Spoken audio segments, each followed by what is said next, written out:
요즘엔 대중목욕탕을 잘 안 가서 모르겠는데 제가 어릴 적에는 동네마다 있는 대중목욕탕에 가면은 언제나 혼자 와서 등 밀어달라고 하는 어른들이 꼭 계셨습니다.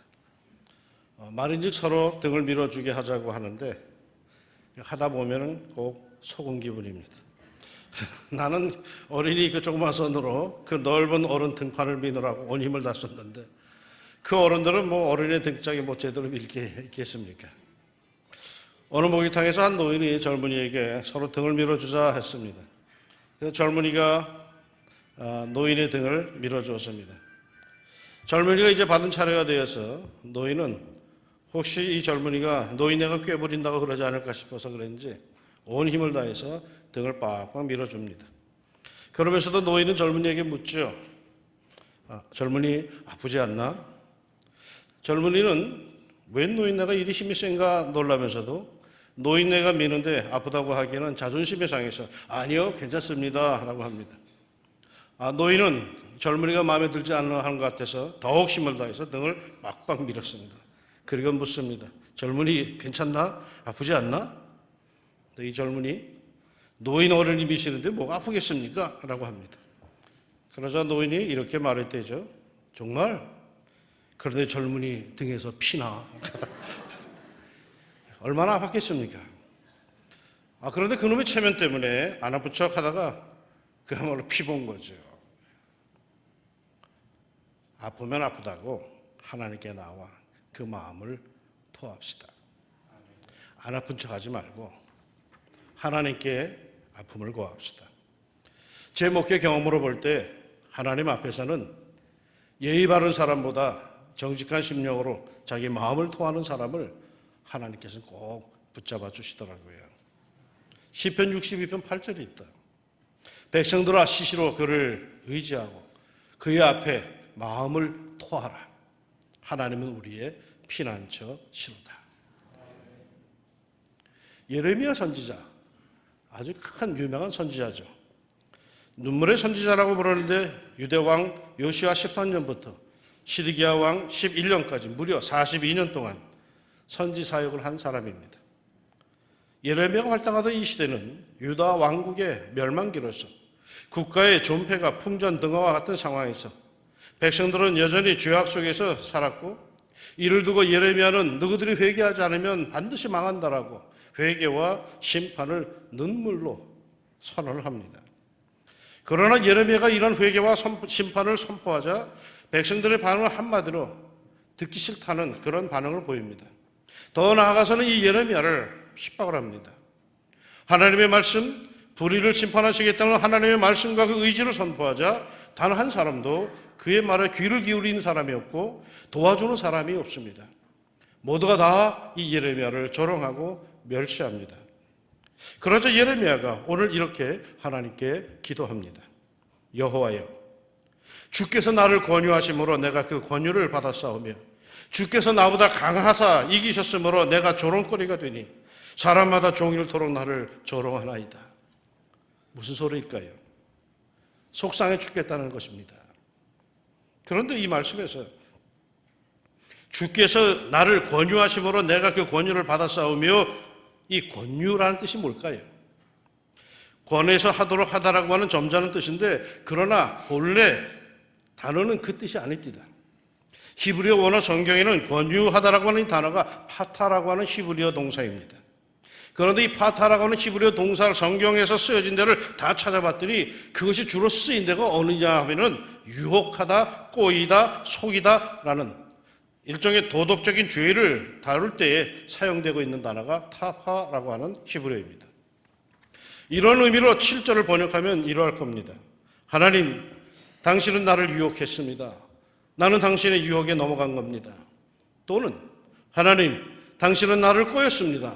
나는 당신의 꼬임에 속아 넘어간 것입니다. 표준 세번역 성경에는 이 부분을 이렇게 번역하고 있습니다. 주님, 주님께서 나를 속이셨으므로 내가 주께 속았습니다. 아니, 하나님이 자신을 속였다라고 이렇게 표현합니다. 왜 예레미야는 이런 감정을 갖게 되었을까요?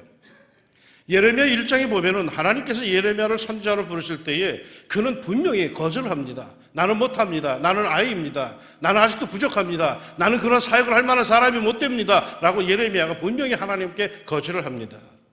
그러자 하나님께서 너는 아이라고 하지 마라. 내가 너를 붙들어 줄 것이다. 내가 너를 강한 사람으로 만들 것이다. 너는 능히 모든 역사를 이룰 것이다. 하나님께서는 예레미야를 축복하시고 약속에 약속을 해주십니다. 그런데 현실이 어떤가? 적어도 하나님의 선지자라고 하는 자신이 말씀을 선포하면 세상 사람들은 몰라도 하나님의 백성들은 그것을 경청하고 회개하고 돌이키며 순종해야 되는데 도리어 이 하나님의 백성들은 듣기 싫은 소리만 한다고 예레미야를 핍박을 합니다. 그가 선포하는 말씀들을 농담거리나 삼습니다. 현실감이 없다라고 얘기합니다. 그것이 잘못이라고 계속 외치는 예레미야를 조롱을 합니다. 그러더니 급기야 대제사장 바수울은 물리적으로 이 예레미야를 핍박합니다. 2절에 이에 바수울이 선지자 예레미야를 때리고 여호와의 성전에 있는 베냐민 문 위층에 목에 씌우는 나무 고랑으로 채워 두었더니. 기가 막힌 상황이죠. 이런 상황에서 예레미야는 주님은 나를 속이셨습니다. 탄식하며 기도하는 겁니다. 그 심정 이해할 만하죠. 그러나 우리가 배운 바로는 하나님의 말씀으로 이렇게 핍박과 박해를 받았으면 어떻게 해야 합니까? 사도행전에 기록된 초대교회 교인들의 핍박받은 후의 모습들이 이렇게 나와 있습니다. 사도들을 불러들여 채찍질하며 예수의 이름으로 말하는 것을 금하고 놓으니 사도들은 그 이름을 위하여 능욕받은 일에 합당한 자로 여기심을 기뻐하면서 공의 앞을 떠나니라. 하나님의 종이요 하나님의 사자요 하나님의 선지자라면 핍박과 고난을 받을 때 이 정도는 되어야 한다라는 뜻이죠. 그런데 구약 성경에 나타나는 신앙의 위인들에게는 결코 이러한 모습이 보이지를 않습니다. 물론 오늘 말씀에도 여호와께 노래하라 여호와를 찬양하라는 말이 나오지만은 그러나 그건 잠깐이고 그게 다가 아닌 듯합니다. 곧 이어서 예레미야가 얼마나 낙심하여 하나님께 기도하는지 보십시오. 14절에 내 생일이 저주를 받았다면 나의 어머니가 나를 낳던 날이 복이 없었다면 나의 아버지에게 소식을 전하여 이르기를 당신이 등남하였다 하여 아버지를 즐겁게 하던 자가 저주를 받았다면 어찌하여 내가 태에서 나와서 고생과 슬픔을 보며 나의 날을 부끄러움으로 보내는고. 정리해보면요 예레미야는 세 가지를 저주하고 있습니다. 생일, 어머니가 자신을 낳던 날, 그리고 아버지에게 등남했다고 전해주었던 자. 하나님의 말씀 율법에 의하면 하나님을 저주하거나 자기를 낳은 부모를 저주하는 일은 죽음에 처해지는 중대한 죄입니다. 하나님이나 부모를 저주하는 자들은 반드시 돌에 치라고 그렇게 성경이 말하고 있습니다. 그런데 예레미야는 하나님과 부모를 모두 저주하는데 근사치까지 간 것으로 보입니다. 하나님을 저주하는 대신에 하나님께서 자기에게 생명을 주신 생일을 저주합니다. 어머니를 저주하는 대신에 어머니가 자기를 낳아준 날을 저주합니다. 아버지를 저주하는 대신에 자기의 출생 소식을 아버지에게 알려준 그 사람을 저주합니다. 즉 실제로 그는 하나님과 부모를 저주하지는 않았지만 동시에 그는 하나님과 부모를 저주하는 데까지 거의 다 온 것입니다.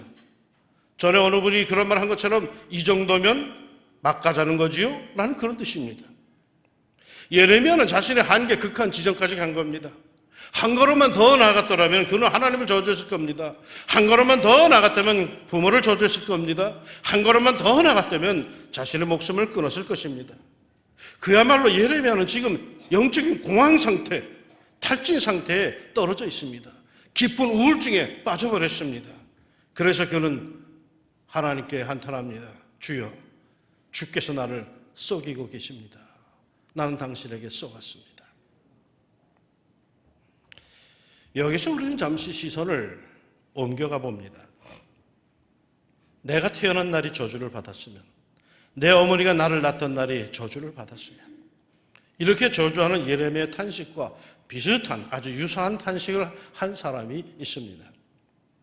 나의 난 날이 멸망하였더라면, 그 날이 캄캄하였더라면, 하나님이 위에서 돌아보지 마셨더라면, 빛도 그날을 비추지 말았더라면.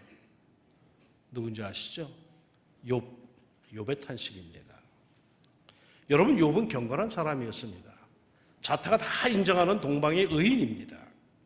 흠이 없고 정직하며 하나님을 경외하며 악을 멀리하는 사람이라고 성경이 증언하고 있는 사람입니다. 그런데 알 수 없는 고통과 환난 가운데로 그의 인생이 내던져집니다.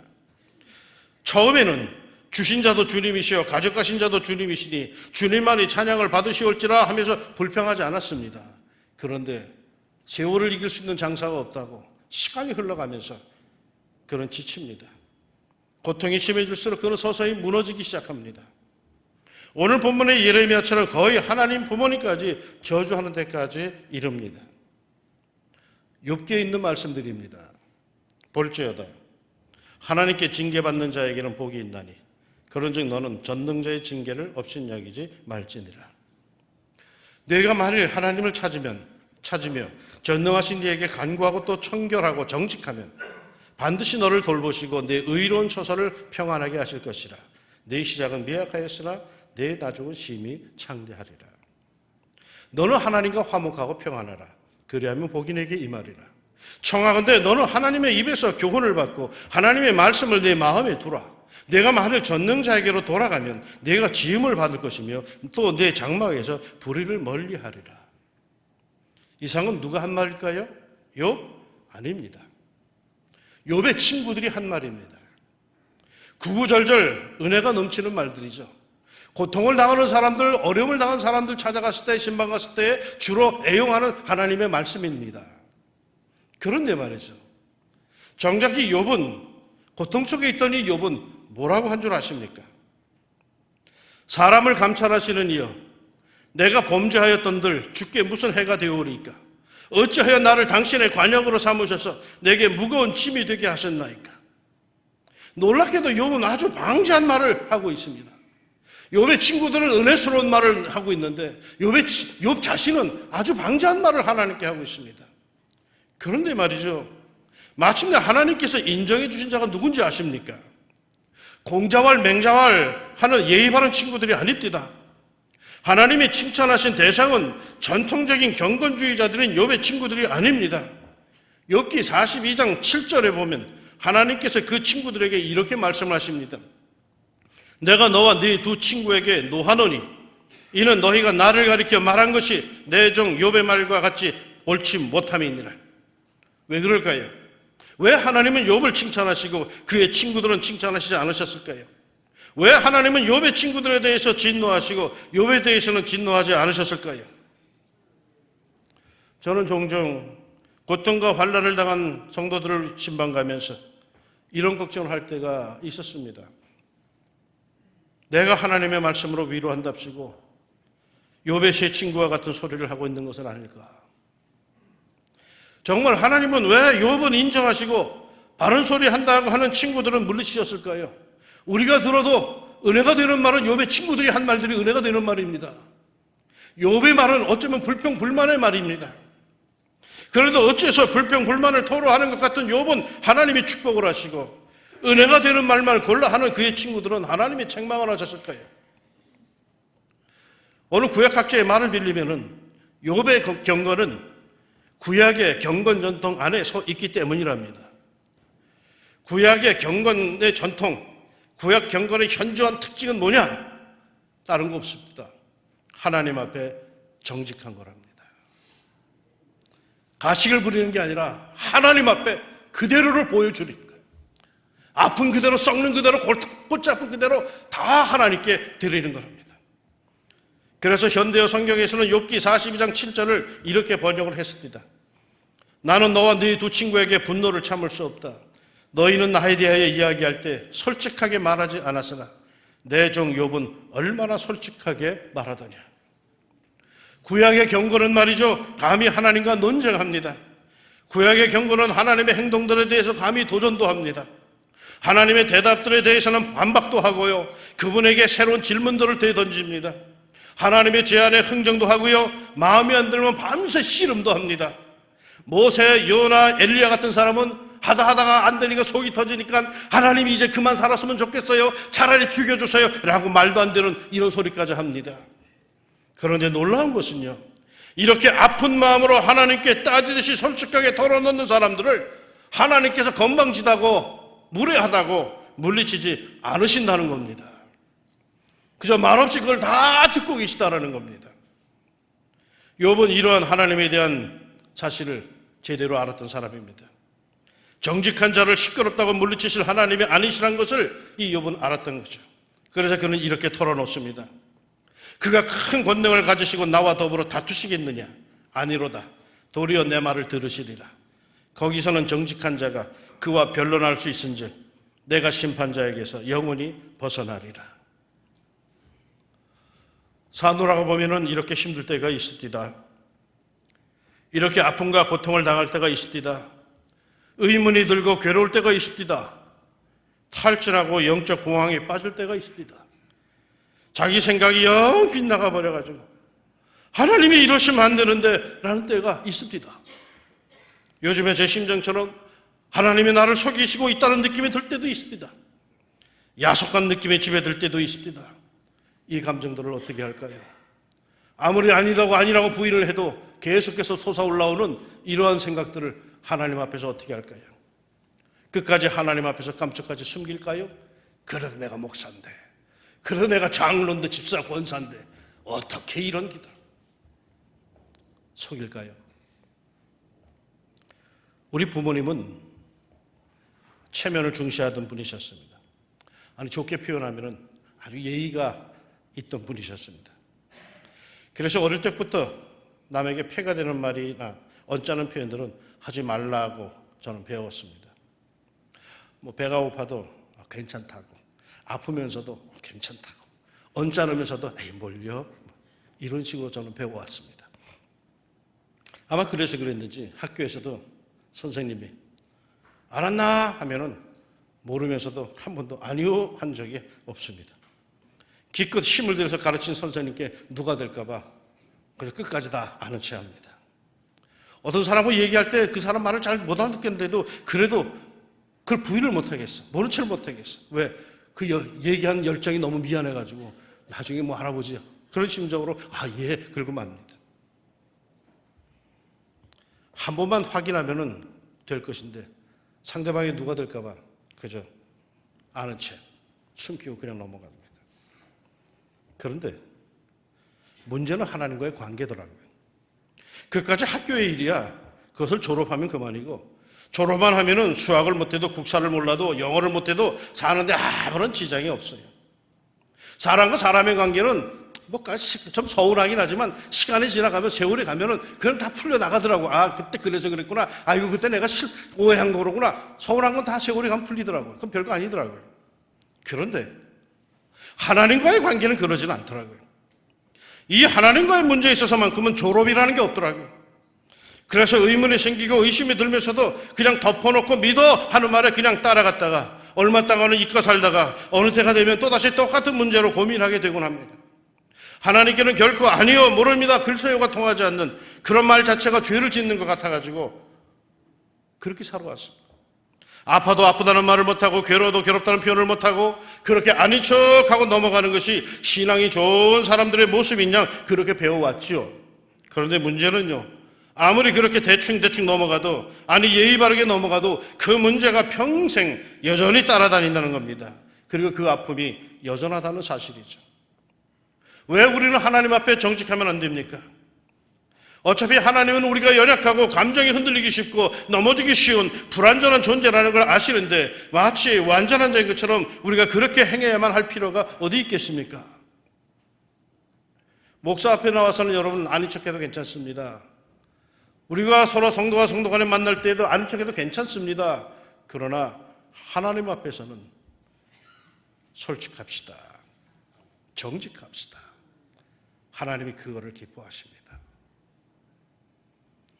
물론 시도 때도 없는 불편분자가 되라는 건 아닙니다. 그러나 적어도 내 삶의 중심에서 일어나고 있는 정직한 감정을 숨길 필요는 없다는 거죠. 그대로 하나님께 들고 나아갑시다. 그리고는 비록 불평투의 말이지만은 하나님께 털어놓으십시다.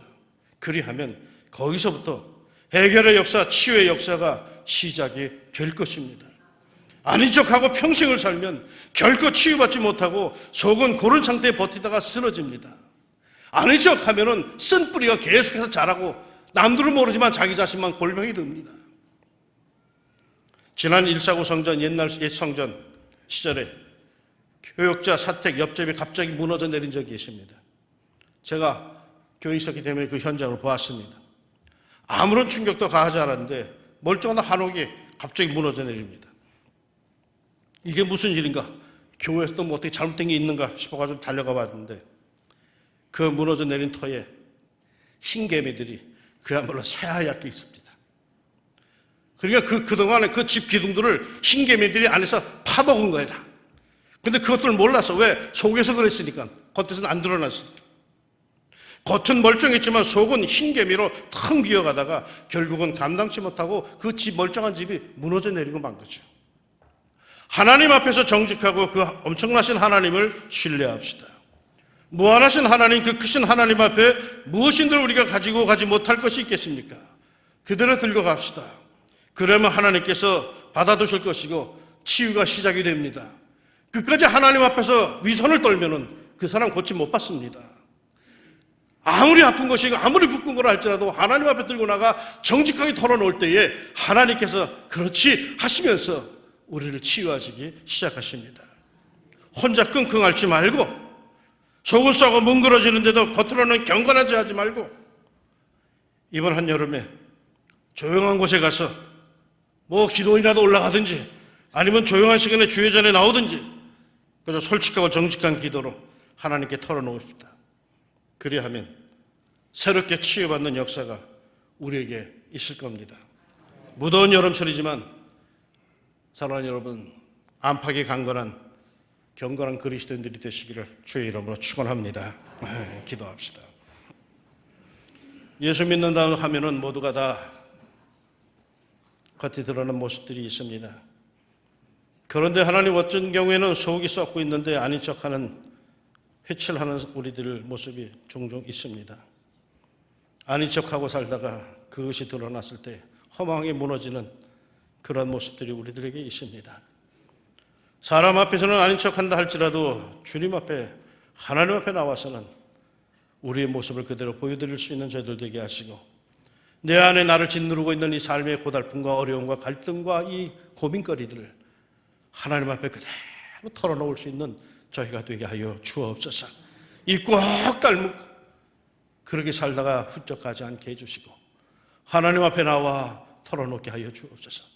사람을 찾아다니며 사람을 붙잡고 내 말 좀 들어보라고 떠들지 않게 해주시고 그저 하나님 앞에 나와 골방에 나와서 주님과 나와 독대하는 가운데 주님 내 삶이 이렇습니다. 마치 주님이 나를 속이는 것 같습니다 라는 그런 투라도 하나님의 예레미야 같이 욥처럼 고백할 수 있는 저희들 되게 하여 주시자. 자기의 모든 걸 고백하고 앓을 때 우리 하나님 그들의 쓴뿌리를 제거하시고 치료하여 주시고 하나님의 사람으로 마침내 완주할 수 있도록 인생의 승리자가 될 수 있도록 하나님 우리를 붙들어 주옵소서. 우리의 시간 하나님 앞에 정직한 시간이 꼭 자리 잡게 하옵소서. 예수님 이름으로 기도합니다. 아멘.